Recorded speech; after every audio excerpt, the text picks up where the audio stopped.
Because I think it's really important to dispel the myth that it's easy to start up. And I think 500 crores, you read that in the paper and everyone has stars in their eyes and everyone forgets about the decade that comes before that.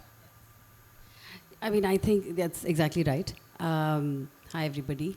I don't know where you all are in your first decade of building, but that's what it is, I think. And the first few years are even more painful because you really wonder. I quit a job which was paying me a lot of money, and frankly, to do not that much, I felt in hindsight. Entrepreneurship was, what did Elon Musk say? Chewing, not that I should quote him anymore, but chewing glass or something like that. But it was really slow, right? And you're wondering that you've just, I don't know, I've spent 2 weeks, I've written 3 plans, nothing has moved on the plan.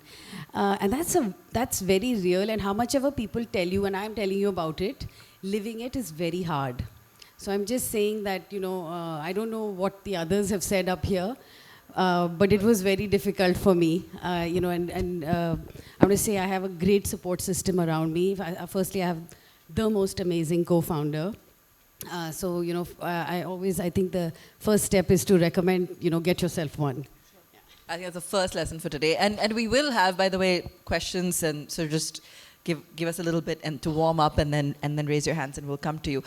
But we'll dive into the story step by step. But since the topic today is also balancing profit with purpose, I want to also lay it out there because everyone assumes that if you're doing anything good, so if you're building a company that is doing something novel or with a good, a noble pursuit like healthy food for children, that is bound to somehow be a business that can't grow or scale or see revenue. I mean, how do you sort of dispel some of those myths? You've had so many conversations with investors, Meghna. Yeah. Today you're funded by some of the best names out there, including like a Fireside and Kawal. How did you answer those questions?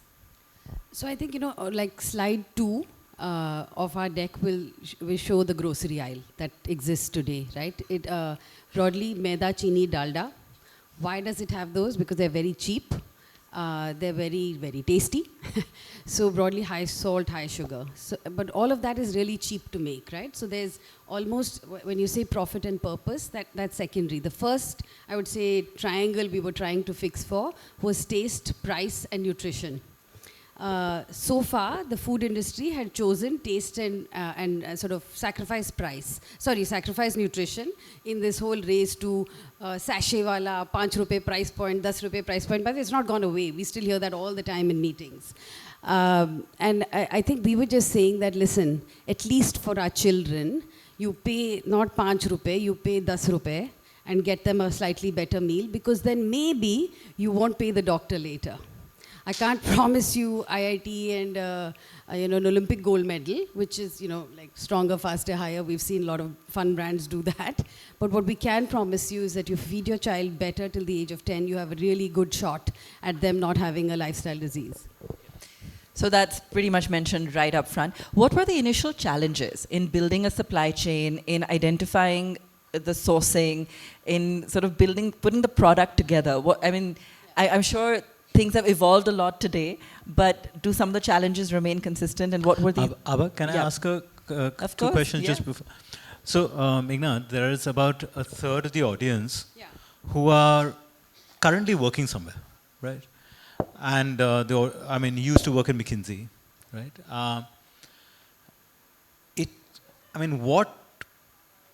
What was that point where you had that enough madness to say, I'm going to leave this well-paying job where it has a great calling card, people aspire to be a partner at McKinsey, to say, I'm not going to do this, I have no idea how much I'm going to earn next month.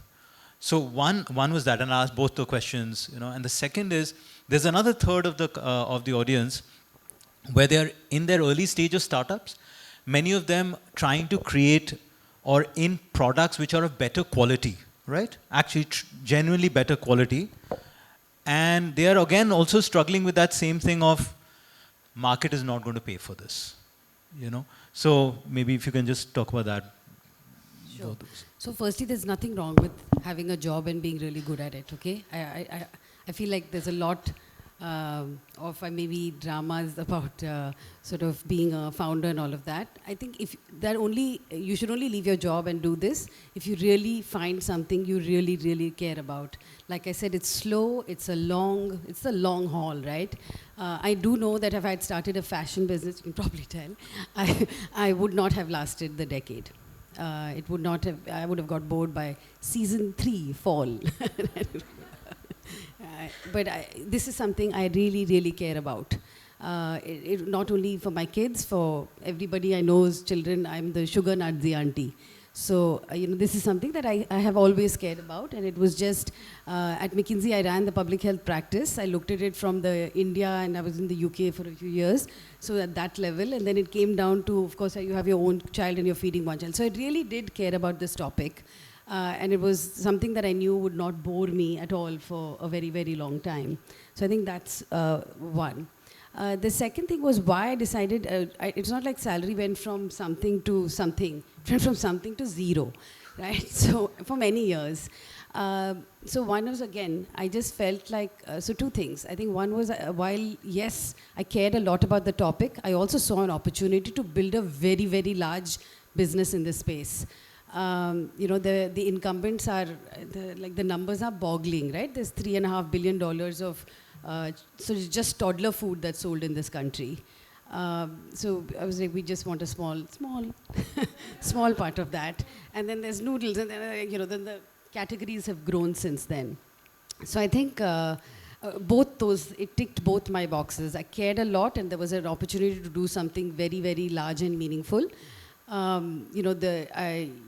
think the financial returns, I think that the jury's out there, but it'll take its time. But, that was okay. I think I was okay with that, as long as I could see a path to it. The quality versus price. So I do think that, when we started Slurp Farm, lots of people said, oh, that's such a niche. What a nice niche. And I was like, yes, very nice. 25 million children are born every year in this country. 5 million of those get vaccinated in a private hospital, which means the parents are paying what you could get for free in this thing. So I think that's good enough. I just need 10,000 mummies. And I think I can get them in Gurgaon.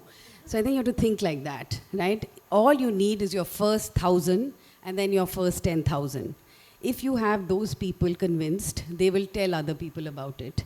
And then, people always say the Indian consumer is very price conscious. And you've probably heard this before. No, actually, they're value conscious. They will pay if they see value. So, what you have to believe is that what you value, they value. And that, that's why the first 1,000. If you find 1,000 people who value what you value, and then, sort of 10,000, and then that's how it goes. Yeah. So we'll come back to some of the later questions also, because what you're talking about, the first 1,000, and I know a lot of companies, particularly consumer brands who are now at scale, are now dealing with the challenges and the pressure of kind of staying relevant or staying on top of consumers' minds as well. But we'll come to that. I do want to go back to the challenges, because I think that while you had a vision and you saw an opportunity, it's still a task to lay out the sort of framework, whether it's to convince investors or whether it is to get those first 1,000 or 10,000 to sort of say that, look, this is how we're going to do it. So what was the process? How did you begin to discover your sourcing? You created a fabulous product. It was for children. It had to have everything in place in terms of quality controls and so on and so forth. Tell us about that. So, neither me nor Shorvi are food technologists. She's an economist by training. I'm an engineer by training. I think we were just mums, right? That was I would say, our sort of filter little bit to this thing. The first recipes were recipes that we made at home. And then we would go to these factories, and some of them were, we would, in the middle of a trial, we have walked out of factories because we're like, this doesn't, I won't feed my kid. Actually, that was the rule. Would I feed my own child? If I don't feed my own child, I have no business feeding this to anyone else's child, right? So I think we used, because everybody has the certificates. So of course, we didn't go only, we went to 164 factories before we found the 4. It was great fun, actually. We traveled all over the country. That was not stressful. That was discovery. So it was quite nice. until we found the three that we felt we could build something here. They just got it. They understood. Everybody, see, one thing is genuinely, right, in India, everybody will show you all the certificates are printed and framed on the wall. But how many people follow them? So, I wouldn't eat a bun in a cinema house that we all go to, ever. So today you have about 58 SKUs, right? Or more now. 58 was the last number. You're also seeing a huge amount of revenue coming in from quick commerce and marketplaces, 60 to 70%, with the rest split between retail stores and so on. What was the acquisition journey like? I mean, how much do you have to pump in, to ask really bluntly? How much was organic? How did you discover the right mix of where you saw your customer retention coming from? So for the first 1,000, right, I would say first 1,000 customers, there was no marketing. It was, groups like Gurgaon Moms and Bombay had its own mom. There was a Mommy A to Z group. Shorvi and I were part of all these sort of really wonderful mom groups. And we would just, very honestly say, hey, we've made this, what do you think? And people would try and say, it was like, I bought it once, never again, and things like that, right? So it was really, I would say, very helpful, the early iterations. It's very useful when you know what you're doing wrong. What is scary is when you don't know and why it's not working, right? So I feel like we've been through all those, lot of doubt in the beginning. We didn't spend a lot on marketing. It was a lot of, we would be standing at stalls, making people try and getting feedback live. I always, we spent a lot of time telling people about millets in the beginning. Now everybody knows about them, and then we get these blank faces, especially in a Delhi, right? Where they're like, ye kaise, rice jaise hai? Is it a grain? Like those kind of questions, right? And then when I said no maida, that's when like the eyes shifted. I was like, oh man, that's what's got to be on our packet, right? So actually, sort of, I would say, there's no substitute for that direct consumer interaction as much as possible. Of course, D2C was very helpful for this because every time now we launch a product, we just launch it on D2C. We see, like, we get 500 people to try it, and then we speak to them all. And only people when they buy, those people, because during focus groups they'll tell you something else. And people are very kind in focus groups. I used to tell my friends when in the early days, friends would try it. I'm like, Provident Fund ka paisa laga hua hai. Please don't be like kind. It's better to be honest. So I think that kind of iteration. We grew very slowly in the beginning, but I think while it might have felt painful, it was the correct answer. I felt I knew I had product market fit when in January or February of 2019, I got a call from one of the founders at Big Basket. Sudarshan, I'll never forget that phone call. He said, when you're a very kind person, when you're in Bangalore next, come and see me. I just want to say we have not seen repeat rates on a product like this. So I was like, oh, I think this is what it's called, product market fit. So I think, obviously now the team is always like, Meghna, Meele will never get only any product market fit if you're waiting. That's a very high bar. But I think just that, where consumers are buying it again and again and again, that's when you know. And even if that's only 50, 100, that's okay. It means the product is working. That's why people are buying it. It is doing what you designed it for. So was there that was probably one of the first mini aha moments. Were there many such moments or was there one big aha moment? So, Shauravi is the memory bank in the relationship. So I'm very sorry, you got the wrong co-founder. We were once on the same panel and somebody asked us, did you pivot? And I said no, and she said yes at the same time. Because I forget, I'm really like, oh, it's done, now next. I'm always the next. This thing. So obviously there has been many. There's been many amazing highs. Like the day we got a call from Yash Raj saying that Anushka would like to partner. So that was like, oh my God, we're so small. I thought that will happen much later. So it just felt India's #1 mummy is calling you type of thing. Did that help to draw attention to the brand? I'm just Yes. What do you think? Yes. 60 million followers on Instagram. But you saw that immediate result. Yes, yeah. I would say, I don't think, see, what she does is, like, it's like a blunt instrument, right? Like, just noise. So, like, lots of people get to know about your brand overnight. Your grandmother thinks you're really cool, and, like, there's a lot of sort of family, sort of your stock goes up real high in the family. The sales don't come overnight. Actually, it was very fun. The first time we spent 10 lakhs on an ad was with this lovely group of people called Shitty Ideas Trending. Because Kanwaljit Singh had just given us 14 crores, right? So we're like, okay, till then, Shorvi and I had seeded the sort of this thing, and we had raised a small friends and family. But we never spent any big marketing money. So I'll just tell you about that first time. And it was so cute. Kaval calls me. He said, "What are you doing today?" I was like, "What do you think?" He's like, "I know, you must be on Google Analytics going mental." He's like, "I'm telling you, don't do that. The sales will come 3 months later." And I didn't believe him, because you have to live it yourself. And I was like, "Kuch change nahi ho raha hai?" And then 3 months later, the sales went up. So now I know, I've seen the movie a few times, that this is what an Anushka kind of thing does for you, right? It's just that big top of funnel, but you will only buy when your friend tells you to, or you see something that you think is useful for you. Yeah. So tell us about Millet, because you created this entire new line that was more for the adult market. Yeah.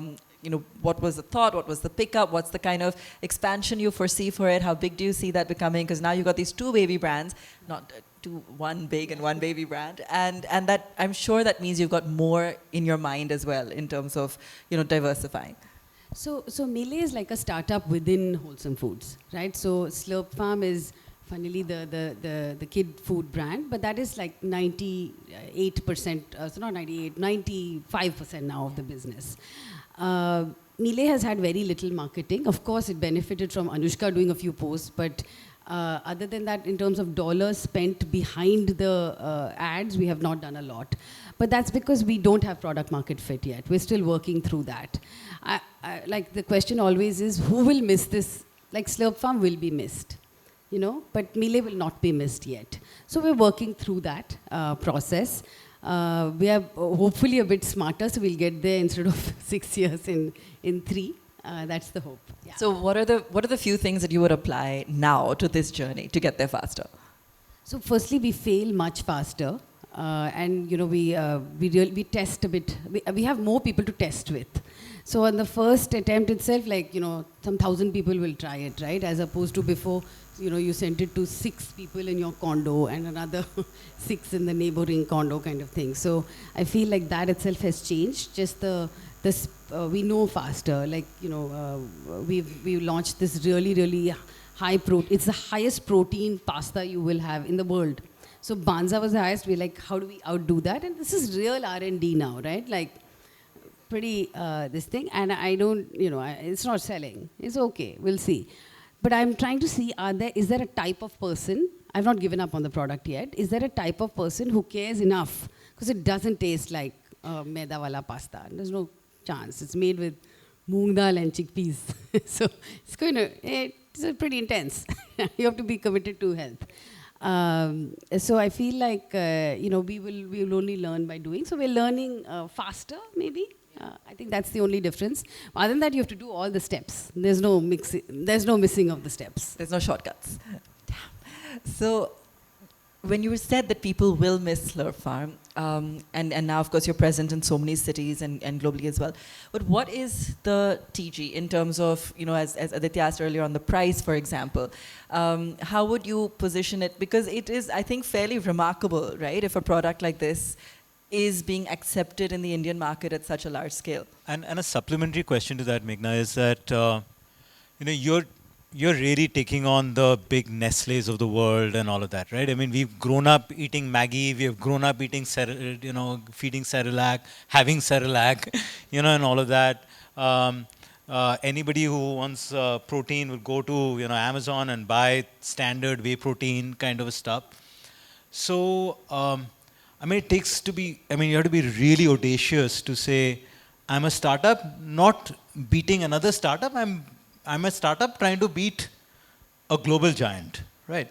So both those questions kind of put together in terms of, what's the audience? How do you kind of figure out that that's the audience to go after? Then fight for that shelf space, fight through the distribution, opacity that is there, all of those kind of things. So, I think we never saw it as so much taking on a big company to start with anyway. Like, honestly, that's 20,000 crores is what Nestle's sales were, right?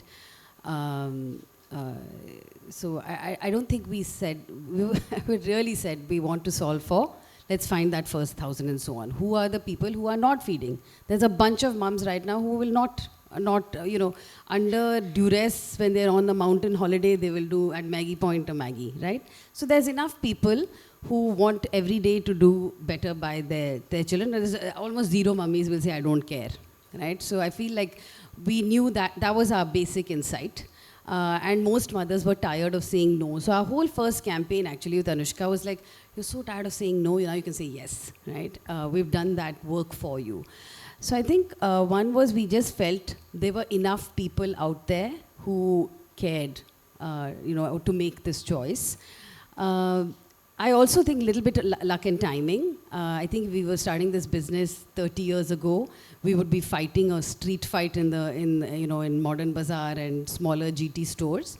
We launched around, in October of 2017. We launched at the same time that Amazon Launchpad was launching. Amazon was launching grocery, right? We are beneficiaries of the quick commerce boom.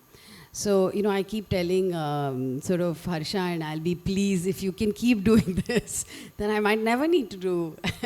But I don't think that's the case. I do think, so we have, that's why we're building GT and MT slowly, because it's a different kind of person who likes to go to the physical store, look and shop, right? So I think, this is giving us the lease of lives to continue to grow quickly while we build that out. We're an omni-channel business. We were never a D2C only business, right? We're a food business. We go where our consumers are. That's how we've always seen it. Obviously, we go the fastest way possible in terms of fastest way to reach them, not in terms of quick commerce. Like quick commerce is scale. I just saw Zepto's number, some 9,000 crores to 24,000 crores in 6 months or even shorter. So they are scaling really quickly and we are frankly going along for the ride. Okay. By the way, raise your hands if you have a question. Yeah, already. We do have lots of questions. I'm going to start integrating the questions. Yeah, go ahead.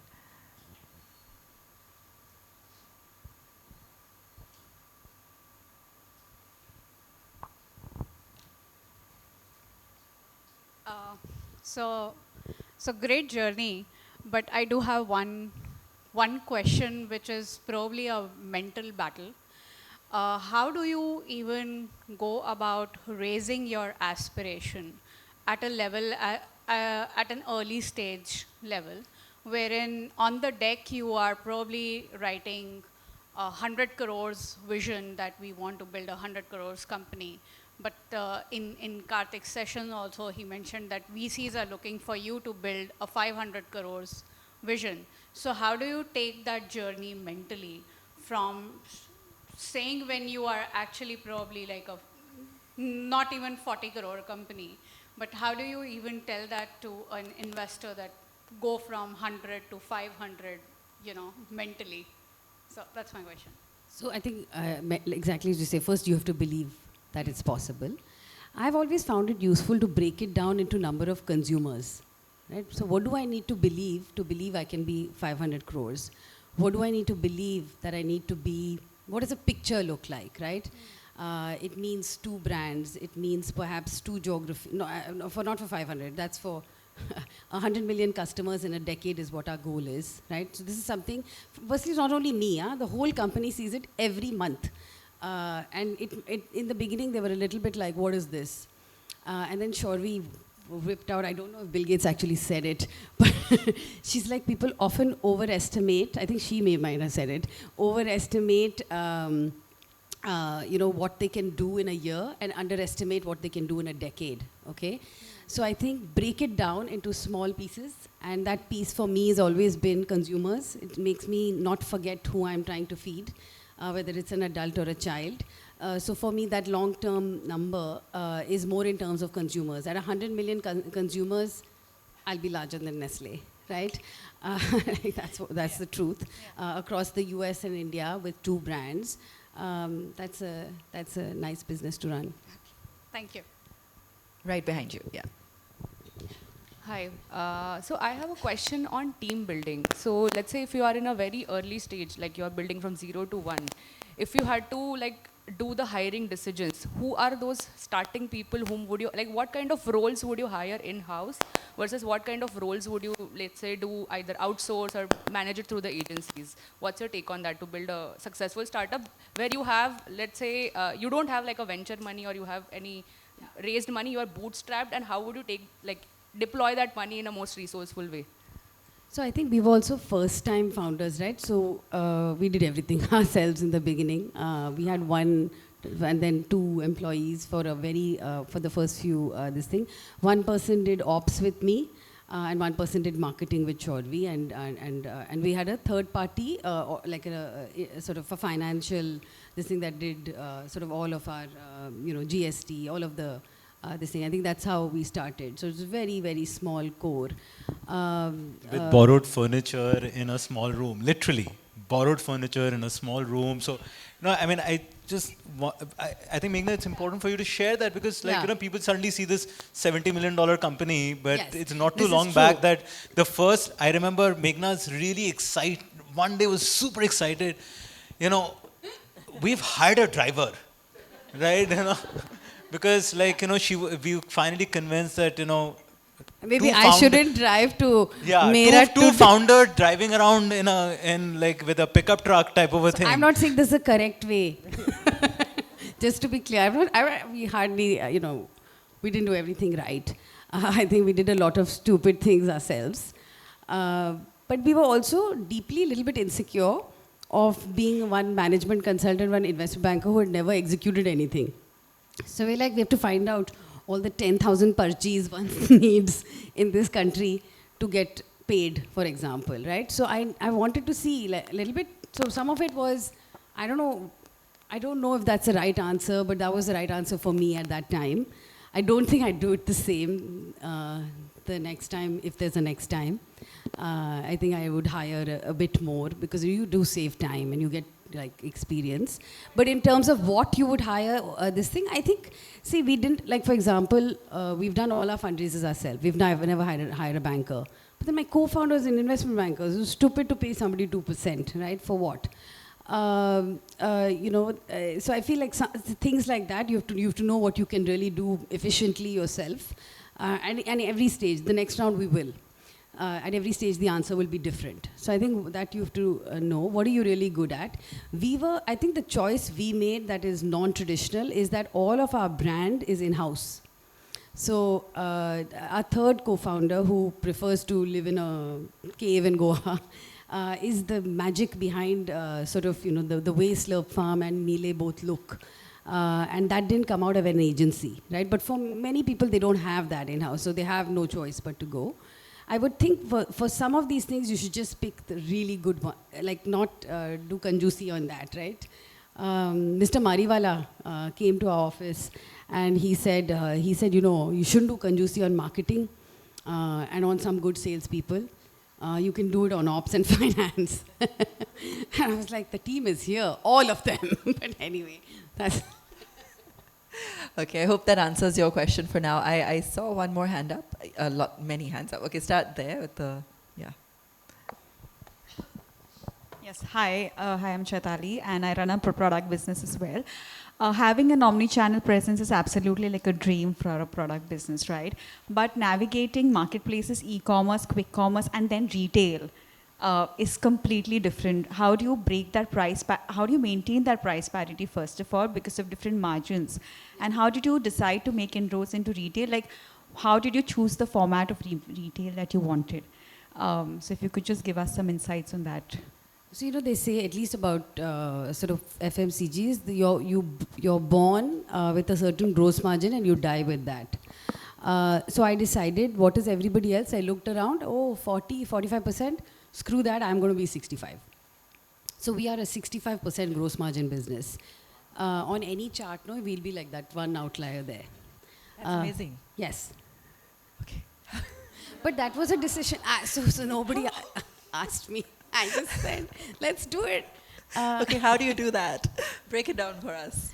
So I just felt like anyone can bring down the price, no? That's very easy. I'll do that after 500 crores. So this is the target I've told the team. We'll get to 500 crores, then we'll bring down the price. That takes major gumption, right? To Actually, that also has the, it comes from, I have put a lot of effort into making this product amazing. I'm not doing conjuicy on the type of, even like our spices, everybody else uses something called ETO, I was like getting technical now, but ETO to clean, like it's a chemical. We steam clean each one, and that costs more. So, I'm like, I've done the work. No, but that's brilliant, because I think that's really the question I was trying to ask earlier, that for a product that requires that much detail and care in terms of production, and in a market that you had to kind of build that awareness, and then you've also stuck to your price, and you've still seen growth. That's a pretty phenomenal combination. Yes. I'm complimenting you. Thank you. Thank you. Sorry, to answer your question, are you talking about Zepto and their Super Saver? This is just a new phenomena that Zepto has decided it wants to be like DMart. So they're doing all kinds of harakiri in the market. We have said, no, sorry, don't include us. It's okay if we don't grow. So sometimes you have to sit things out. It's very hard because a lot of your competition is running like crazy in that direction. But it's not the right thing for your brand, because I don't want that to be the case. Right. So did you decide on like a starting did you decide that okay, 40% is okay? Or is there like a benchmark of sorts? Because price parity is one of the most difficult things for a product brand to maintain. Because Zepto has 65%, somebody else will ask you for 80%. And how do you still retain your price? So one is, that's the margin you give them, right? I'm talking about your netted of all that, what your margin is, what your sort of gross margin is. Those are two different things. And that will be always a blended number. Obviously you can't, so with some people you can negotiate a bit better than others. But you still have to manage price to the consumer. And that is, that's your job. Like that's what we have to do, right? Is just figure out where you're going to, you live some, you lose some. And then you decide which is not going to happen. Like you shouldn't do at all. But I feel like that's the constant math that we do. Over time, as you scale a little bit, you can we've hired somebody in the past year. He's like he and an AI together are building like all these magical tools for all our various teams to do exactly that, to track ki Zepto yahan kahan pe kya kar raha hai, right? Who's selling something at 10 rupees, like what the hell? Because then Amazon bills you for it. They price match and they'll just send you a bill. So, and we can't afford that, right? So just constantly to monitor. So I feel when you're small, it's easier because then you go only pin code by pin code looking, but then you can build tools to do that as well. But yeah, you have to be in control of your own this thing, and sometimes you have to say no. I feel that's very tough to do in the start, but it will hold you in good stead. We have lots of questions. I want to get through as many as possible. Okay, one there. Then we'll come to the front. Yeah. Hi, Meghna. Which platform is working the best for you? Like in quick commerce, marketplace, Amazon, Flipkart. Which one is working best for you? And what's your ROAS? Today or yesterday? Today, maybe. Okay. Okay. So to be honest, so I love Big Basket. Okay. I love them because they recognized us first. So I was very sad when I saw them like friggin' just evaporate last year, but they're back. I've done teach-ins with them on what they need to do. This thing is like, here's what the other guys are doing, right? So I feel firstly, they are all friends, and I don't have a favorite friend. I have many best friends. Yes, I know. But do you feel that some channels, some marketplaces, whatever, are a little bit more suited for your product versus some other product, and maybe that's one way to choose?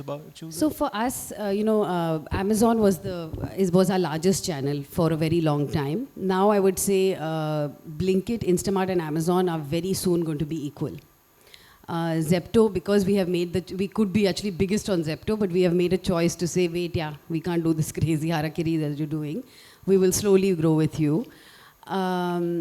So I feel like quick commerce is growing, right? But I also feel like yes, 100 something crores and all that, but it's still really small. So I don't feel like that is, we've hit a ceiling on any channel, right? So there's a long way to build on every one of these channels. The categories are large in which we play. So I feel there's potential pretty much everywhere, but in terms of the size right now, it's Amazon, Blinkit, and So, you're somebody who's clearly always stuck to her guns, and you have that confidence. And we'll come back to your early career. We were talking about it earlier in terms of sports and then your work. But you have that confidence, and you said, this is the product I want to make. This is how I want to deal with investors. You were telling me a story earlier where you're like, sometimes it's okay, walk away. They don't get it, it's fine. You've always held that. Have you also been very clear about the vision? Because getting 200 crores must have been a step in your head. What is the next step, and how do you work as a leader in terms of perhaps having mini goals, or do you have a larger goal? Like, what do you set as a benchmark for yourself? So I think, I've always been called delusional. So that I was born with. I might be that one woman who doesn't have, what is that thing they call? Imposter syndrome. That's brilliant. That's amazing. Yeah. But you can teach yourself that. Okay, you really can. You're the queen of your chair. What does it matter, right? There's always going to be. I saw Shantanu coming to speak here. Shantanu was that. So he was. We worked together at McKinsey. That kid is even more delusional, right? He's like, "What's up? Why can't you grow faster? If you got 20 million?" I was like, "Hey, just shut up," So I think I feel like firstly to be an entrepreneur, you have to be a little bit unreasonably optimistic. I don't think you can do it without being. It's quite hard. Then you'll just be stewing. It's not like you don't, even I stew, right? And things didn't work the way I wanted to. But I'm always then looking for another way, right? That I feel like that is the default setting. I don't think that's unusual at all. I think everybody has no choice but to do that. Sorry, what was your question? I've lost. So, in this whole maze of your entrepreneurial madness, is there an end goal, or do you just follow the momentum? So I think the 100 million customer goal is a very real goal in my mind, right? And the reason it's 100 million is because I picked that number out of a hat, was mostly because I was like, if you really want to impact food system change, then you have to reach a lot of people. Otherwise, what's the point, right? We have 3 North Stars at our thing. We make positive nutrition products, right? So we will only make something that we think is better than what's out there. We didn't start out, by the way, as a millet food company. We went in that direction because we realized millets were born organic. They didn't require any pesticides to grow. They need a lot less water. So we were like, actually there's a way to live and eat which is a bit more sustainable, like the way we're doing, right? We're growing rice in parts of the country we shouldn't be. Then we're burning the crop, and then we're sending the air to Delhi. So this is terrible decisions that were taken, which will only reverse if habits change. So and that is the story of the next I would say decade or so, at least. Yeah. Yes, upfront. Yeah. Go Indigo and go alag hai, right? So it took 5 years before people even figured out that this is not a car, it's a plane, right? And just see by the way, and by the way, we started working on Indigo in 2003. This is 2011. So, yeah, sorry, go ahead. And she was and planes means when you go to Make My Trip, you only see you see the option. It's not like there's 50, right? There's Go ahead. I just want to say that Meghna, at Ladies Who Lead, we really believe in leadership and building the next generation of leaders. And what I love about this conversation with Meghna is it's completely gender agnostic. And she's spoken, purely as someone who had a mission, a vision, a passion, a purpose, and she's been on course to achieve that. If you notice, we've been chatting for over an hour and we've not gotten into, okay, how do you manage your kids, and what was difficult for you when you were talking to investors, and those are valid conversations and we can have those too. But I think it really stands out to me that here's someone who has not sort of come up with any kind of, feeling of I was on the back foot. She's just gone out there and gone for it, and I think that's really wonderful. Hi, Meghna. I'm Priya. It's a wonderful session and very inspiring. My question to you is, you're from the consulting IB background and absolutely no knowledge of the food industry. So you've made like a very North Pole to South Pole shift in your workspace. So how did people take you seriously in the food industry? I mean, how did you break that barrier? I mean, what were your first maybe 2 challenges? So I always say our first VC, who was not actually a VC, was our first manufacturer. To appear serious, I rented a small, like in a business, in a hotel like this, like a, not such a fancy hotel, a less fancy hotel, a business conference room, and I had a pitch deck to present to somebody who was going to pay money to make my product. Okay? And he and his son came, and he watched the whole thing. And his son looked like really irritated, like, what are we doing with these poor people? And he said, he looked at me and he said, very nice. Provident Fund ka paisa aa gaya? I said, हाँ. He said, jewelry बेचोगे? मेरे bill pay करने के लिए? I said, हाँ, I hope uski, whatever, it doesn't come to that, but हाँ, we are fully committed. He said, चलो try करते हैं. Right, so I always feel like on that day, that dude, he made a bet, right? And it was not a big bet for him, of course. He gave me, in the changeover between, because we wanted to work with the best factories, right? I was not interested in working with like some big, see in food, or at least kids' food, you can't go work in some like dinky-doo bakery and then like, somebody gets hair in there. It's like, there is zero room for error in what I do. We take that responsibility very seriously. So it had to be with like the largest sort of, cookie at the time, he's a cookie manufacturer in the country. Yeah. So I think you're right. So we had to pitch to them like they were VCs. Yeah.